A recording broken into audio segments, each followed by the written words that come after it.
which is going to be given by Dr. David Gwyn, who I think we probably all know about. He's the world expert on the state industry.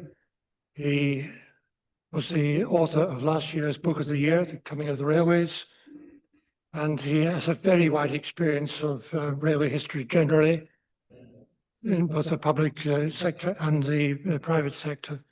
So without further ado, I'll ask him to address us on this year's subject. Over to you, David.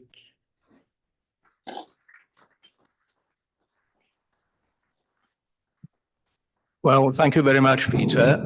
I'm still trying to gauge my optimal proximity to this curious device in front of me. So if I get too loud, too haranguing, or you can't hear me at all, just let me know. Well, first of all, ladies and gentlemen, thank you for the opportunity to deliver this year's Clinker lecture. And thank you also for the opportunity of coming to Birmingham. Jane Austen wrote in one of her novels, "One has no great hopes of Birmingham," or she at least put that in the mouth of one of her characters, and I'll be coming back to that story later. Now, just in case you can't see the screen much or at all, let me remind you that the topic of the lecture this afternoon is Extravagance of a Morbid Age, or Bad Medicine. Conservative reaction to railways in the 19th century. Now, because the word conservative appears at the beginning of the sentence, let me assure you that this is conservative with a small c. It isn't much to do with the Conservative Party in Britain. You remember them? They came before reform. But it is about the way in which many people all over the world, at a time when we associate history with progress and development, really didn't like railways at all. Now, I was first introduced to this heretical notion at the age of 6. The first grown-up book I was ever given was Pat Whitehouse's Festiniog Railway Revival. I'm sure some of you have got copies of it tucked away at home. And Pat Whitehouse mentions in that book that when the Festiniog Railway announced its intention of rebuilding all the way back from Tannebolch, which was the then terminus, to Blaenau-Festiniog, quote, "At least 2 railway sermons were preached in the town of Blaenau, just as in George Stephenson's grand old pioneering days." And I thought, what? Who could not like the Festiniog Railway? Who possibly, least of all in Blaenau-Festiniog, could think the Festiniog Railway was a bad thing? Now, I do have to explain to you that I was only 6 at the time, but the sentiments rather remained with me. And then when my association with the Festiniog Railway became somewhat closer, when I was put on the board and later on the trust, I had to admit to myself that this was actually a widespread feeling. People had objected to the reopening of the Festiniog Railway, and they were objecting quite vociferously to the reopening of the Welsh Highland Railway. Now, the reasons in both cases actually were not very far to look. In the 1950s, the town of Blaenau-Festiniog was experiencing severe unemployment. The slate quarries were turning men off, and the pump storage scheme, which the railway was threatening, was providing employment for people. And the idea that anybody in the town of Blaenau-Festiniog would want to see a railway run as they saw it, by rich Englishmen playing trains and not proposing to offer any salary or wages to anybody in the area, it did actually make perfect sense. With the Welsh Highland Railway, the Archdruid of Wales, yes, there is still such a person as the Archdruid of Wales, was very cross that the Millennium Commission didn't give the Eisteddfod grant and that it went to the Welsh Highland Railway instead. And for the first few weeks of reopening, Freudian slip there, we had to put up with people holding up banners along the side of the track saying, "Scrap the Welsh Dome." Anyway, nothing succeeds like success, and the railway seems to be functioning now and to have been taken to its heart by the communities of Blaenau-Festiniog and Bethgelert and Carnarvon. So that's a good thing. But the idea that people would object in principle to railways has remained with me. And as an historian of the railway in a significant period of its evolution, I felt I had to take these people seriously. Why was it, in fact, that people were distrustful of this new mode of transport? Who were they, and how cogent were their arguments? And I'd like to begin with this character. Sorry, apparently I was supposed to start a video.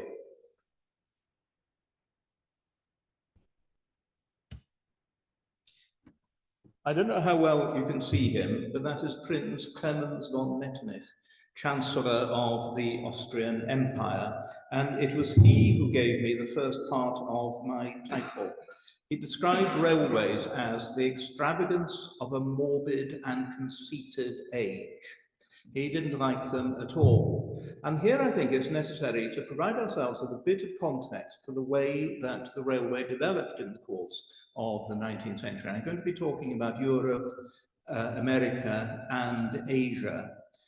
1815, the Battle of Waterloo seemed to have put to an end of all the political disturbances that had followed the French Revolution. The Battle of Waterloo, it has been said, made the world safe for gentlemen once again. It had scrapped or appeared to scrap a load of revolutionary and very threatening ideas, and it had put king and church and state back in place. And people like Metternich felt it their duty as the senior official within the Austrian Empire, in fact, to ensure that this social cohesion, which had been threatened first of all by the French Revolution and then by the wars that followed, would be maintained. Metternich eventually learned, if not to love railways, at least to put up with them. So there is the extravagance of a morbid age, at least in his opinion.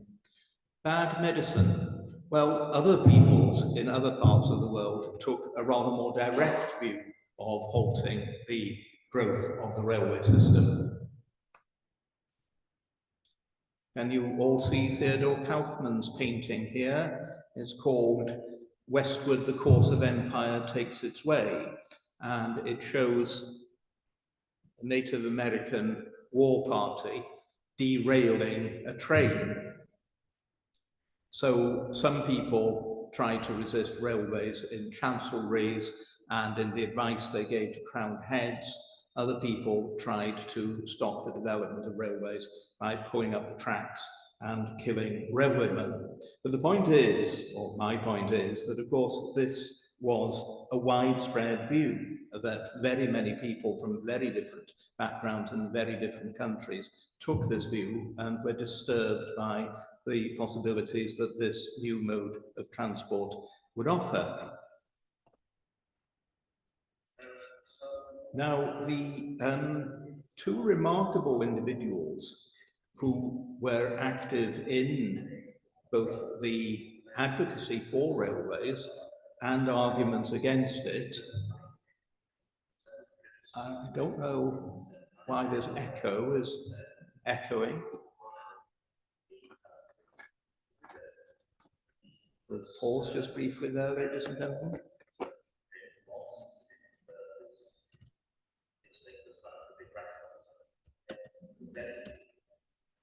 You're hearing me twice over. Are we?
modernity. Those of you who are Austen fans may recall that in the last of her novels, written a little bit before the railway age dawned, Sanditon, a family associated with business arrive in a carriage which is going too fast. And this, of course, is highly symbolic. The new world of commerce is, in fact, a dangerous one. It can destroy itself and it can damage other people around it. If the railway and other new modes of transport were, it's like giving a talk during thunderclaps, were dangerous, they were certainly also disruptive. It would be nice to be able to unpick this cartoon from the same period, which shows people sitting.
February the 16th, so the takeaway message there is he didn't like railways. His successor, however,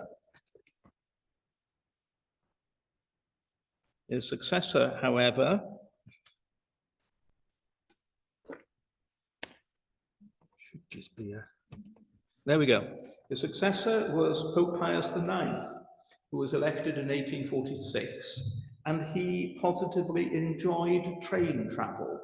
And this was a great relief to British investors because they then felt that there was some chance that they would be allowed to build a railway from Rome to Brindisi, which would cross the Papal States. And so capital and modernization went easily hand in hand there. Now, Pope Pius IX was very much a modernizing pope. His idea was that the papacy and the Catholic Church should be reconciled to the world as he saw it evolving.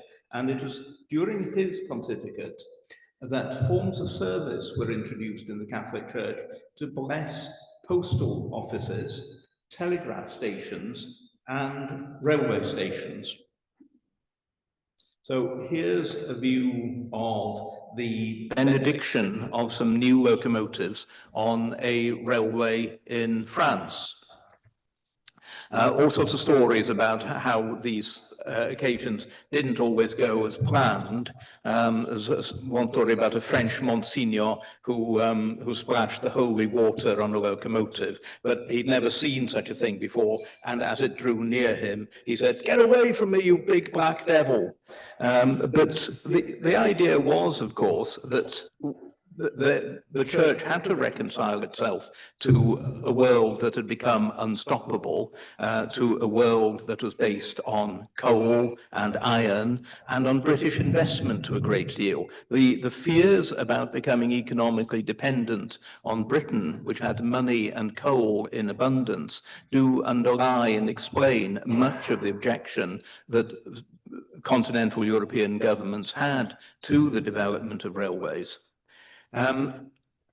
Other people, well, had different views again of the railway.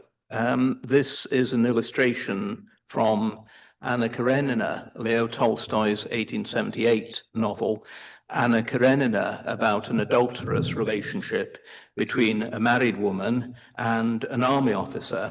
The railway runs throughout the novel, Anna Karenina. Anna meets her lover on a railway station for the first time. She sees a man being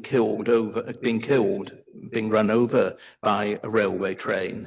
As with Jane Austen's Horse and Carriage, the train becomes a symbol of their relationship.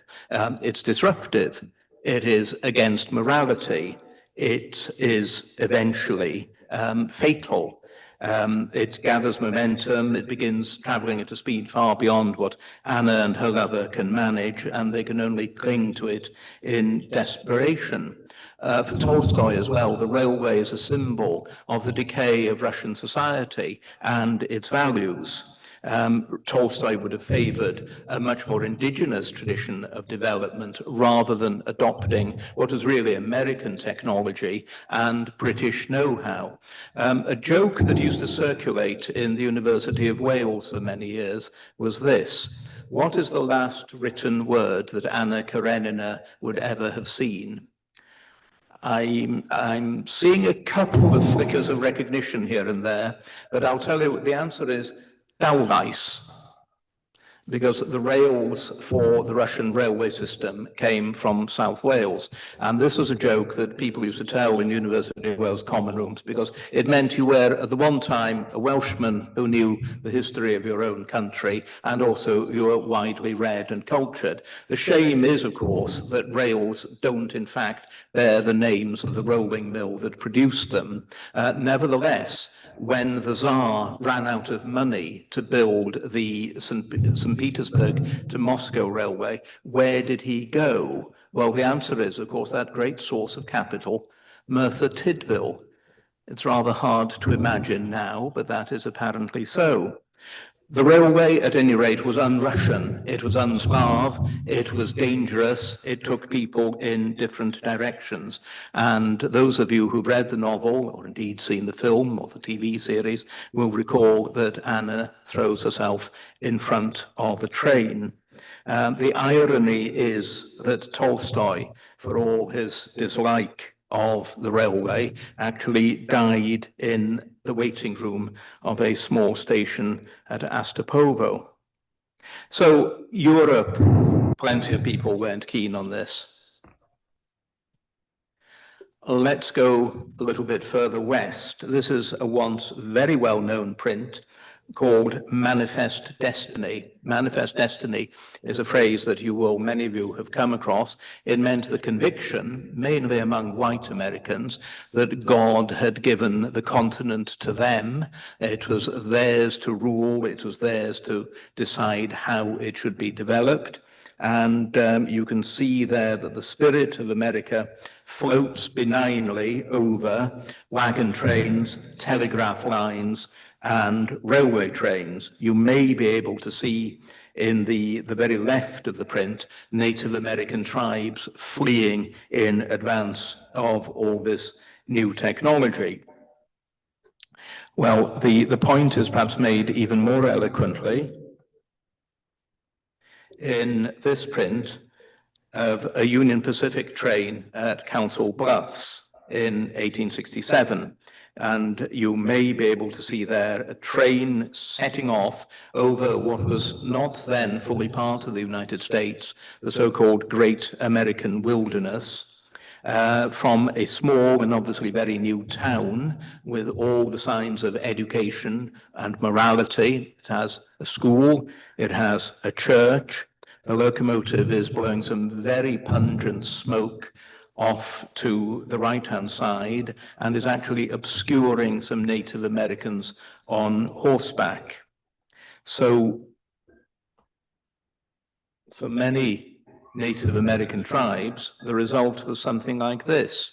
A painting by I think, a French artist, Henri Farny, Morning of a New Day, painted in 1907, after the frontier had been closed. But it makes clear the disruption to the way of life of many Native American tribes. The train you can see there in the background is a construction train.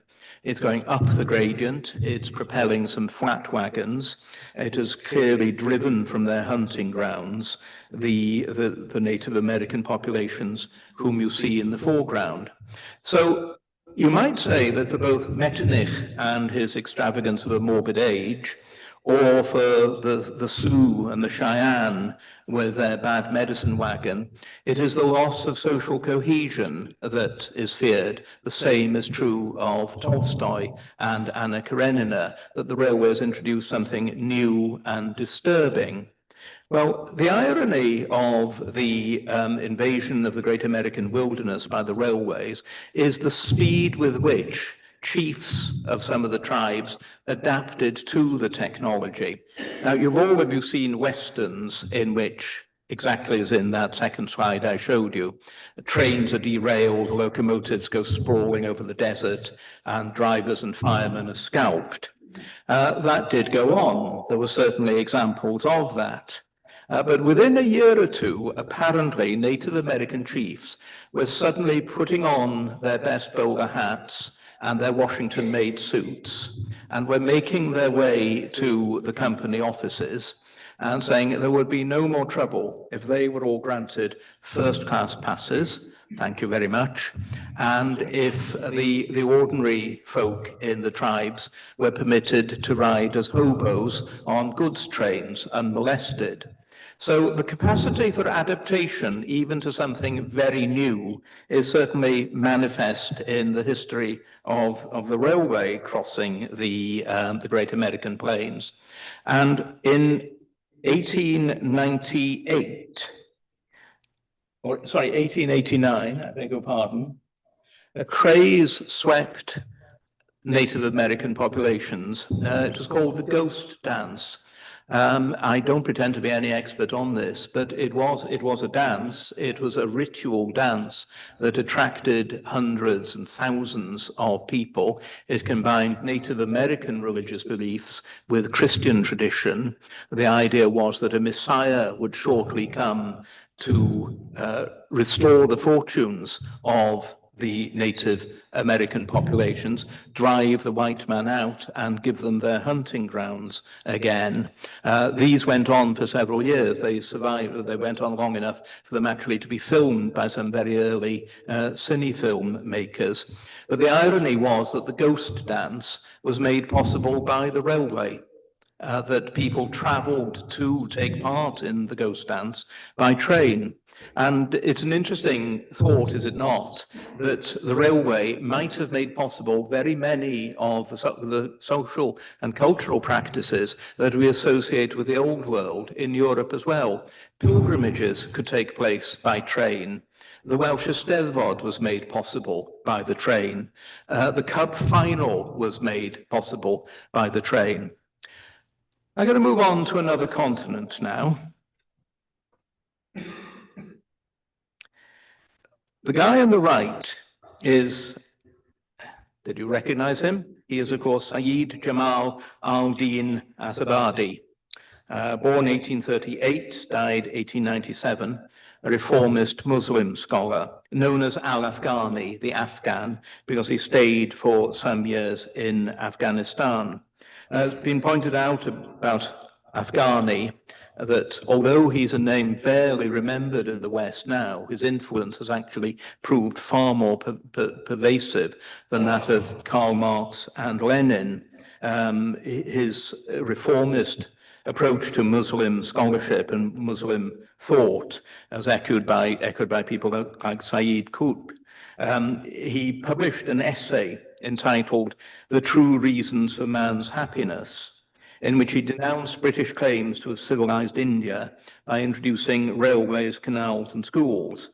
He argued that transport drained wealth from India, it aligned India to external demand, and made matters much easier for British merchants.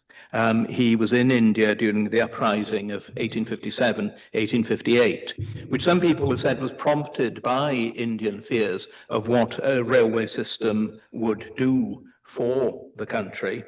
And he was echoed after independence in 1947 by Nehru there, Jawaharlal Nehru on the right, who said in a rather more nuanced way, but clearly inspired by Al-Afghani, said that the British have brought us the railway, they brought us the telegraph, they brought us roads, and I suppose we should be grateful. But he made it clear that he felt, as Al-Afghani did, that this was very much something that promoted British interests rather than India's own. Now, a number of years ago, I became interested in the way that Egypt reacted to British railways, the introduction of British railways to the country. Egypt, still at that time, nominally part of the Ottoman Empire. And what aroused my interest in the first place was a photograph in the official history of the firm of Robert Stevenson and Company in Newcastle on Tyne of a saloon locomotive built for the Pasha of Egypt, which had, in the passenger section, it had flowers, mechanical flowers on springs, which when you trod on them would pop up afterwards. And it had a silver-handled regulator for the driver. Now, the driver was meant to be the Pasha himself. This was the inspection saloon for when the ruler of the country, under Ottoman suzerainty as it was, chose to see how the railway system was coming along. Now, Muhammad Ali, the ruler of India of Egypt from 1811 to 1848, opposed railways in Egypt, and for what are obviously very good reasons indeed. He realized that in the first place, there was the argument that it would make Egypt dependent on capital and coal. Muhammad Ali was not opposed to modernization as such, and in fact sponsored canals and textile workshops, steam-powered textile workshops in India. But he could see, he kept his cards pretty close to his chest and didn't say anything that would outrage the British, but he could see that it wouldn't do Egypt any good. There was also the further argument that the British would only want a railway from Cairo to Suez in order to take troops to India. So the fear was that the railway would complete the bankruptcy of Egypt and entirely subordinated economically to the British Empire at a time when it was still trying to free itself from the Ottoman Empire. So you can see how outside the European powerhouses of industrialization, there were powerful reasons for other countries to reflect very carefully as to whether these were going to be beneficial or not. European countries were dubious. Russia was, Austria was. There was every more reason for India and Egypt to think carefully about what this would actually mean for them. Now, one country where there was very little interest in Western technology for many years was China. And I'd like to share with you now the first depiction of a locomotive in a Chinese source. It's also a depiction of the first locomotive built in China. Splendid, is it not? It's an 022 tender locomotive, and it was a copy of a model locomotive that arrived in Canton, Guangzhou, from Bombay. What a model locomotive was doing on a ship coming from Bombay to China, we do not know, nobody knows, but that is apparently what happened. And it was seen by a Chinese scholar, Ding Gongchen is his name, and he thought, this is interesting. He had a copy made and he had drawings prepared of it. Now, China's interest in Western technology was late and it was forced. It was forced on China by the wars that began in the 1820s, 1830s, which went on for years. The barbarians had been despised, but when it became clear that the East India Company's ships could blow Chinese junks out of the water, they suddenly began to get a lot more interested in what Western technology had to offer. In 1793, George III had sent out a mission, a diplomatic mission to China, basically to try to get the Chinese to trade with Great Britain more. And this was a fascinating episode. Now, this predates the railway period, of course, but the embassy went out with all sorts of mechanical gizmos to try and impress the emperor and his retinue. The only thing the emperor was remotely interested in was a 3-deck warship. But the rest of the stuff, he actually wrote a poem saying, you know, these people have come, these barbarians have been sent by their king from an island set in the middle of the sea, and we've absolutely no interest in them whatsoever because they will disrupt the fabric of Chinese society. That went well enough for the time being, but China was facing its own internal problems very shortly after that. And as I say, there was all sorts of pressing need to look into what Western cannon could achieve, what Western steamships could achieve, and whether indeed more effective means of overland transport were going to be possible and desirable. It took a long time for the Chinese to come to the conclusion that this was necessary. It took a reforming minister to build a colliery railway in the 1870s as the first permanent railway in China.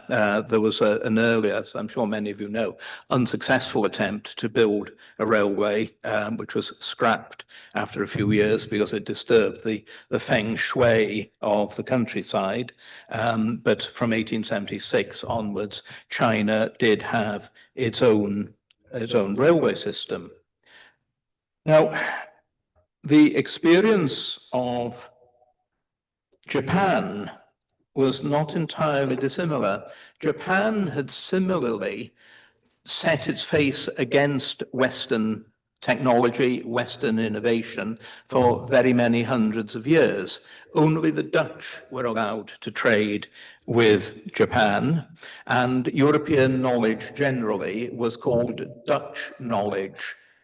Now, the more, shall we say, the more savvy people in the Japanese administration realized that this couldn't go on, and they quietly started studying Western technology from about the 1830s onwards. A book published in 1843, I think, actually includes a diagram of a steam locomotive, and a Chinese fisherman who got shipwrecked was he was picked up by a whaling vessel, and he spent several months in the USA. When he got back to China, he was theoretically liable to have his head chopped off. So it must have taken some courage to do that. But instead of being beheaded, he was actually questioned very closely, politely, by officials and asked what he'd seen in the USA. And so he told them about all sorts of things, but he told them about a carriage that he had observed, which was powered by fire in its belly, that it ran on rails, and it could achieve extraordinary speeds. So again, his head was not cut off. In fact, he was appointed to the diplomatic service, and he continued to provide advice on these strange Western notions. To the extent that some of Japan's nobility started taking a very active interest in things like steamships and steam trains. This is an illustration of a privately funded research unit, the Seiren Kata, which flourished in Japan in the early 1850s. And it shows a model locomotive. Well, you can see it shows a model locomotive on a circular track. So here you have a load of Japanese officials playing with a train set, very like the one that you would have had round the Christmas tree when you were little boys or little girls. Which locomotive it is of the several that flourished, or the several that operated in Japan, I don't know. The Russians brought a model locomotive on one of their diplomatic missions in the early 1850s, an alcohol-fueled machine, and there were clearly several attempts to build them in Japan itself. Some of them are preserved in a museum in Tokyo. Difficult to tell which one is which because they clearly underwent some modification.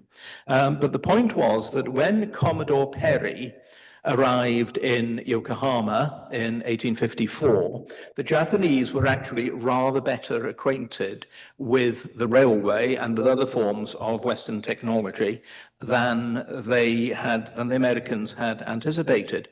Now, Perry arrived with a pile of books to explain to people what America was all about, and a great number of gizmos, devices, a camera, watches, Kentucky whiskey. I bet that went down well. The Japanese have been drinking it ever since. And he arrived with a miniature railway. And there it is. He laid it on the beach at Yokohama. And the Japanese officials were delighted to be able to take rides on a quarter-size model carriage and ride behind a quarter-size, or perhaps I should say a third-size, Norris 440 locomotives. This was left behind the end of Perry's visits to Japan. And unfortunately, the whole railway was destroyed in a fire in the dockyards in 1876. But the Japanese pretty much immediately said, right, what do we do? Do we resist this Western technology any longer, or do we embrace it? They embraced it. They reformed their military, they reformed their industrial systems. Before long, they were getting Dutch, American, and German engineers to come over and advise them the Meiji Restoration, which made Japan the first Asian industrial power. If the Japanese embraced the technology willingly and importantly made it their own, I think this is the difference. Foreign investors didn't get much of a look in Japan. The story of Iran is different. The first railway in Iran was built with the blessing of the Shah. It didn't go down terribly well because the Shah insisted that his retinue, his courtiers, the mullahs, all take train journeys along it. It was a very short railway. And the locomotive ran over and killed a mullah. So they denounced it as contrary to God and to Islam, rather, as I suspect, quite a number of French clerics would have liked to have done. But the story of Iran is an extraordinary one. The reforming Shah, who gave his blessing to the railway, was invited to London in 1872, and he was taken to meet Queen Victoria. He was taken to Manchester, he was taken to Liverpool, and he was taken to Crewe Works.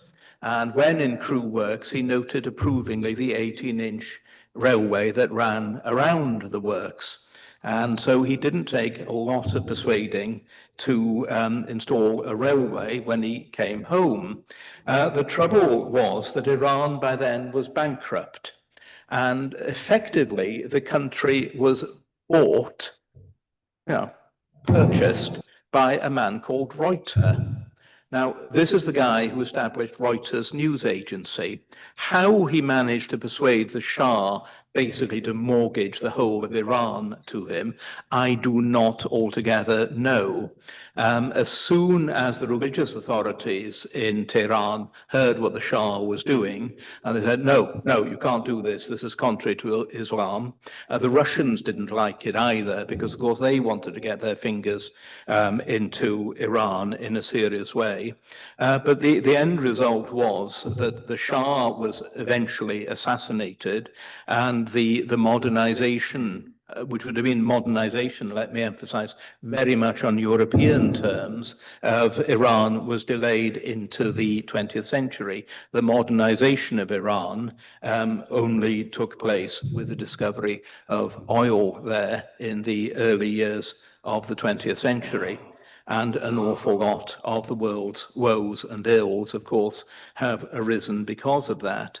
So I suppose the point that I'm making is that all these various rulers from Metternich onwards did actually have quite a lot of good reason to resist the railway and other technologies as a form of intrusion, as something that would have benefited more powerful countries and which would have bankrupted their own. Well, let me just now go back to Britain and to ask the question whether there was much objection to railways in this country. Well, we've all heard about the Luddites.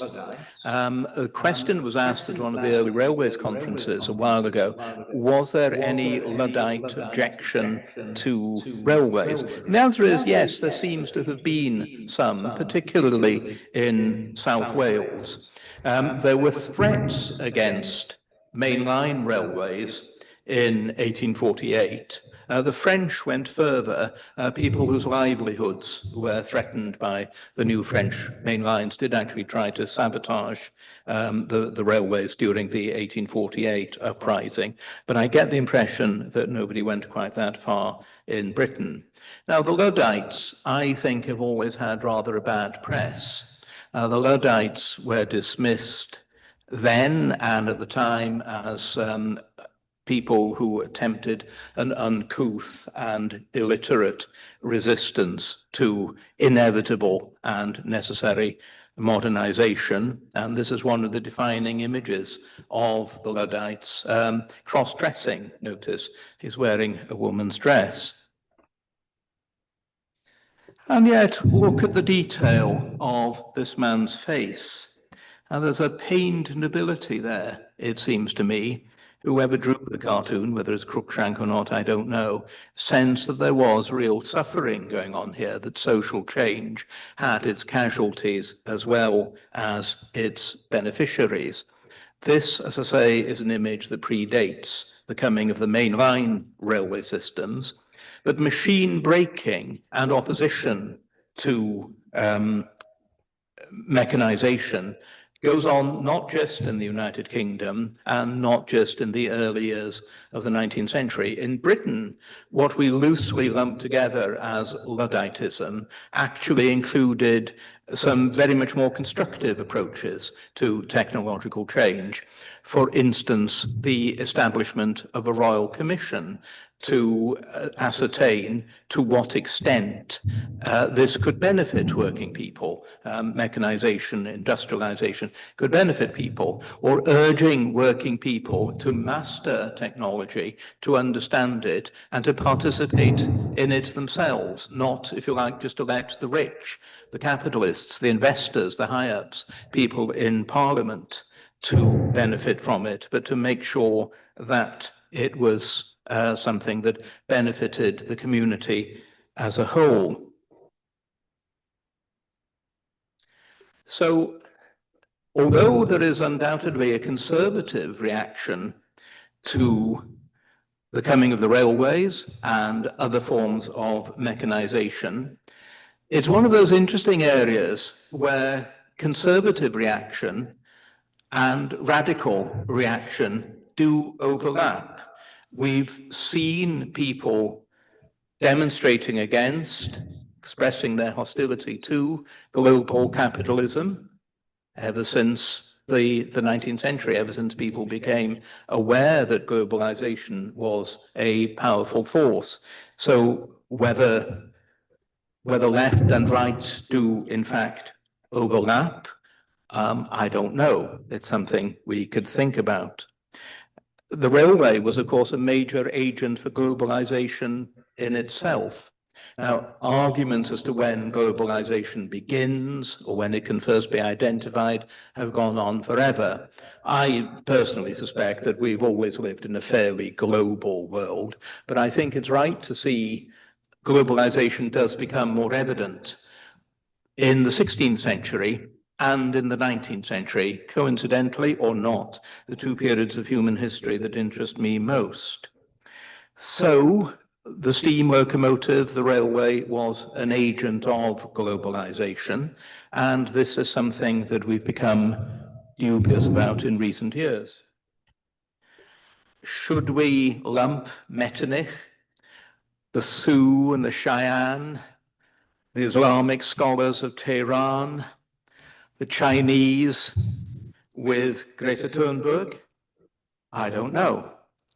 But it seems to me that they all belong to a tradition of people who ask whether the benefits of a changing and increasingly mechanized world are going to be shared equally. And these are all questions we have to ask ourselves now.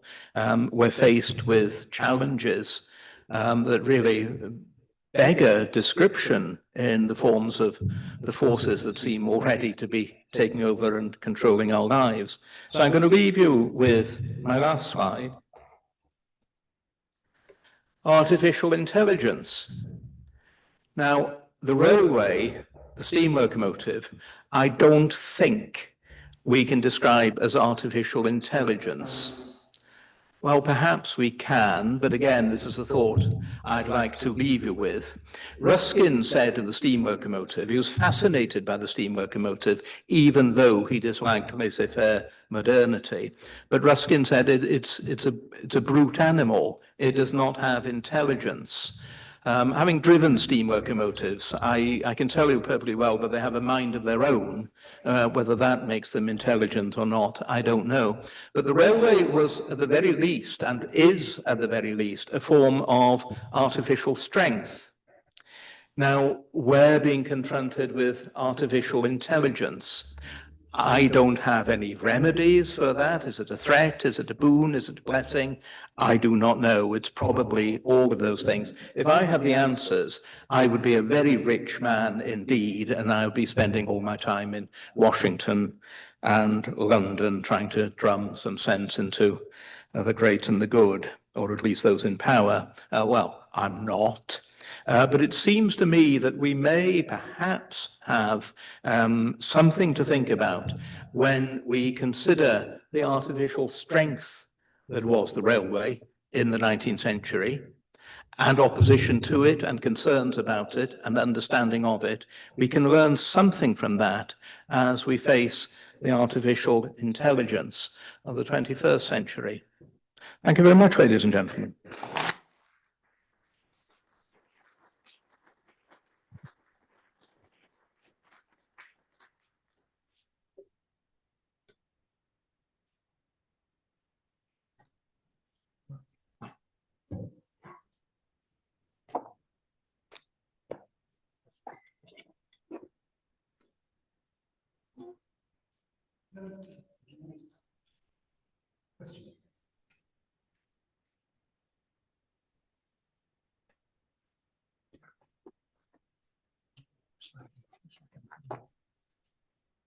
Thank you very much, David, for what's a fascinating lecture. Not simply a whole series of facts, but some very thought-provoking questions for all of us. So plenty to think about. Any questions, please? Rick. David, thank you for a fascinating lecture. I note, however, that what you've been talking about is the reaction of essentially the great and the good, the opinion formers. What about those down at the bottom end of society? Well, this is where the Luddites come in, of course. I don't know that I would necessarily call the chiefs of the Sioux and the Cheyenne the great and the good. They were revered individuals in their own societies, of course. There's always documentation about how the great and the good, let's call them, react to things. There's less evidence for how people lower down the social scale think of them. One thing perhaps I should have mentioned, a widespread idea, which I think underlies, say, the mullah's reaction to the railway in Iran, but which is echoed very much by the reaction of people around Port Talbot to the coming of the railway, was that things that could propel themselves, but were mechanical, were heresy. God had given animals and humans the freedom to move, but not machines. So there's an inchoate, you might say, distrust of technology. In the case of the Aberavan people, they very quickly came to love the railway because it moved goods faster, and wages increased, and everything got quite that bit better. But yeah, to answer your question, there's clearly a considerable amount of evidence that people whose businesses were threatened by the railways have reacted to them to the point of sabotage. And it does seem to me that there is this, if you like, incoherent distrust that these were a form of magic. I'm reminded of what a friend of mine once said about democracy. He said, if voting changed anything, they'd abolish it. The government always gets in, he said. So people, when I feel like Jove throwing thunderbolts, trying to speak with this thing. People would no doubt have thought very often that this was a way that the rich got their own way at the expense of the poor. And that, of course, also takes us back to people objecting to the Festiniog Railway, trying to reopen to Blaena to get money out of the Central Electricity Generating Board for compensation, as they saw it, by running this fatuous toy up and down the valley.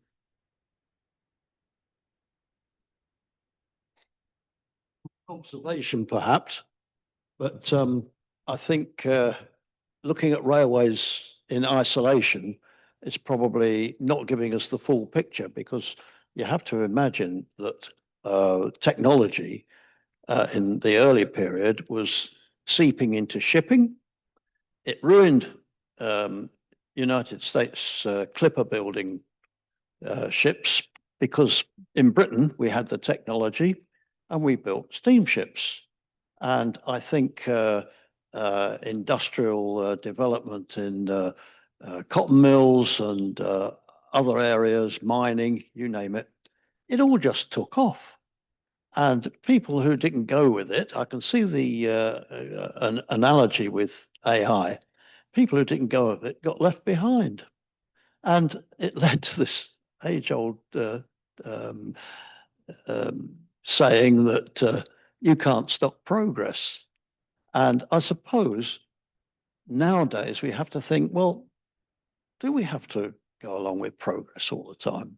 And it must have plagued a lot of people in those days to think, my goodness me, we're going to change our whole lifestyle.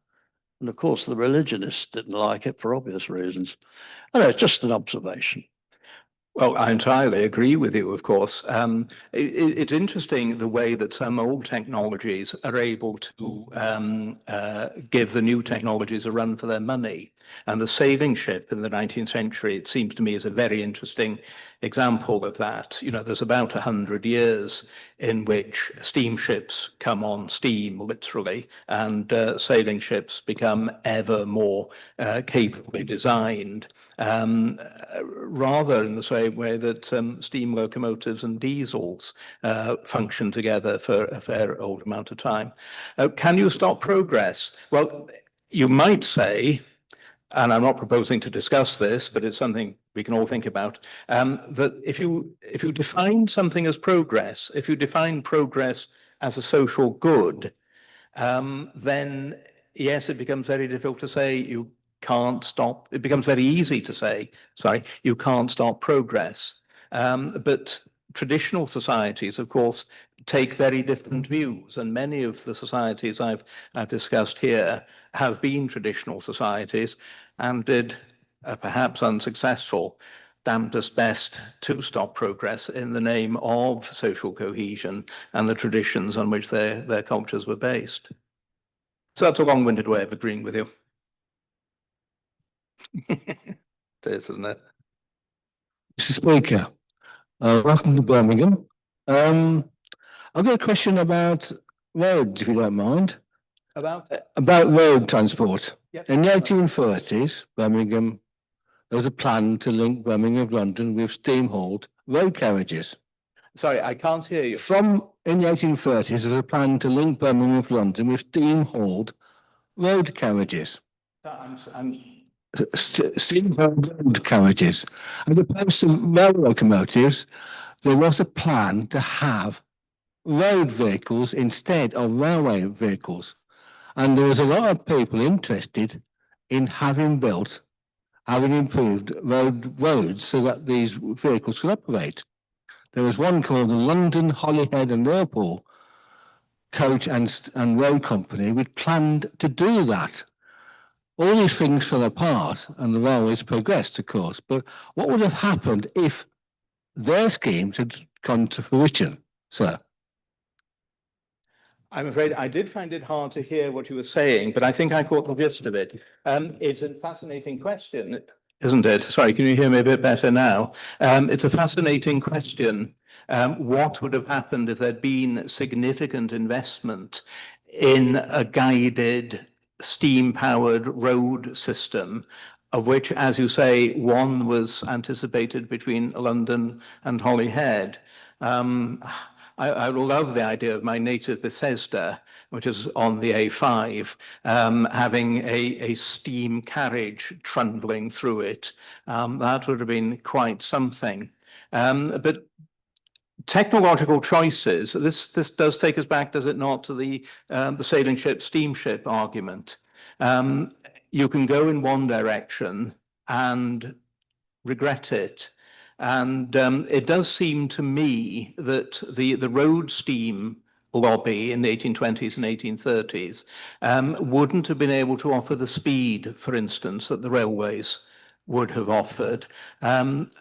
It's an interesting reflection, isn't it, that wasn't rocket driven at 40 miles an hour in the early 1830s when it had to deliver an urgent message. And a train on the Dublin and Kingstown Railway in 1834 was run at, wait for it, 60 miles an hour.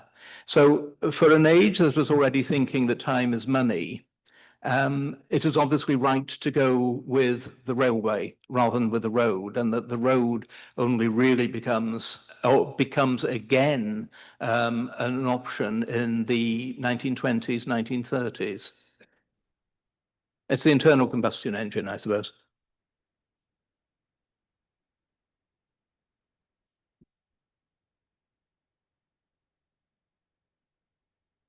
Sorry, thank you. Can you hear me all right? Yes, I can. Good, thank you. Yeah. It seems to me that the earliest railways were thought of as the kind of road in which anyone could travel in their own carriages on their own way. The technical difference is the way you can't overtake, and so if somebody breaks down there, or the route entirely at their own discretion, you're not going to get the best return for your money. So in the railway days, before the 1840s, I think, it had been discovered that to run a railway efficiently, you need to run it yourself. No, so the last bit again. So you run it yourself, and therefore, it's wrong. Somebody.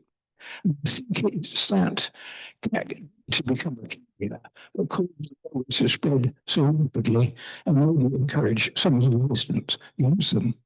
And I think there's certainly plenty of evidence to suggest that from about 1810 to about 1830, very, very roughly in Britain, the distinction between roads and railways wasn't very clearly drawn, that roads with some measure of guidance, that's the defining thing about a railway. A road offers support, but a railway, you have guidance in the interplay between some sort of flange or groove, whether it's on the road or the wagon. But that wouldn't have been a very clear distinction. It clearly does lead to a different type of business model, as you say. But it's interesting, isn't it, that the road is a technology that went in the 19th century and came back again in the 20th all over the world.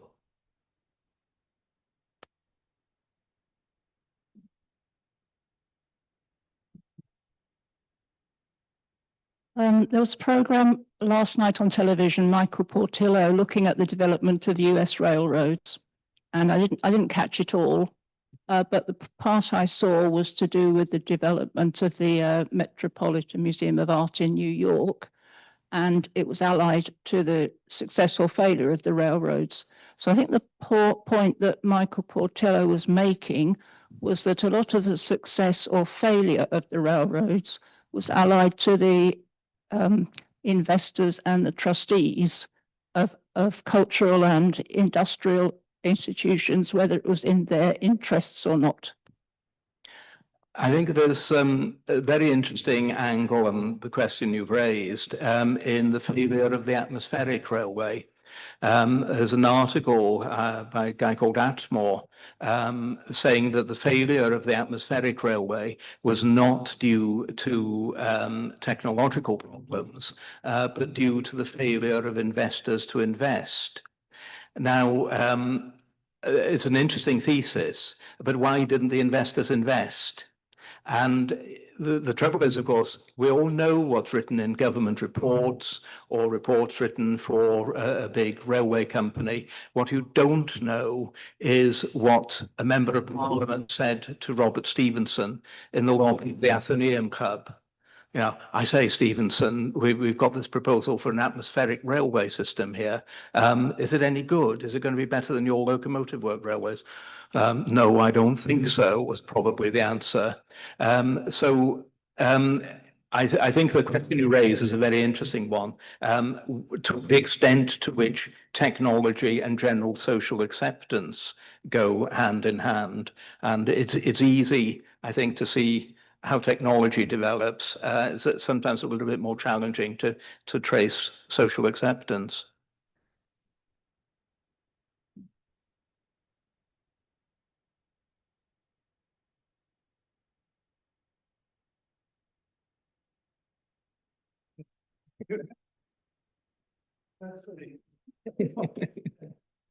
Many, many thanks for what a fascinating lecture.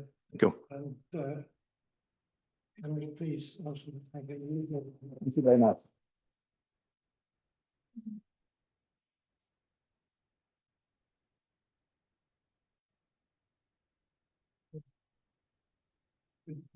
The meeting will be in September the 6th, the annual general meeting. Look forward to seeing you all there. Thank you very much for attending.